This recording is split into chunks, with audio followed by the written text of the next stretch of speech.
नमस्कार मित्रांनो, स्वागत आहे पुन्हा एकदा माझ्या मिनी व्लॉगमध्ये. तर मी तुमच्या सर्वांचा लाडका अक्षय. तर आज आम्ही केली आहे 31 डिसेंबरची पार्टी.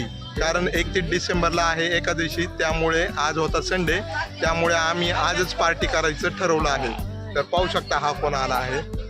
हा आहे यश व हा आहे माझा लहान भाऊ. बोल हाय गाईस. Hi guys. पुढं काय बोल की, काय बोलू, काय तुला यायचं होतं ना व्लॉग मध्ये. तर याची इच्छा होती व्लॉग मध्ये यायची, तर फायनली मी याला व्लॉग मध्ये घेतला आहे. बोल हाय गाईस, कशा आहात? कसे आहात तुम्ही सगळे? ते सगळे चांगले. तू कसं आहे? मी पण चांगलं आहे. अच्छा, तर इथे बसला आहे श्रेयस व इथे आहे प्रेम. इकडे प्रेम प्रेम प्रेम पण माझा भाऊ आहे. आणि श्रेयसला तर तुम्ही ओळखताच. याची इच्छा होती ब्लॉग मध्ये यायची, तर आम्ही घेतला आहे त्याला ब्लॉग मध्ये. व इकडे मागे सगळी फॅमिली आहे आमची, तर तुमची देतो ओळख करून.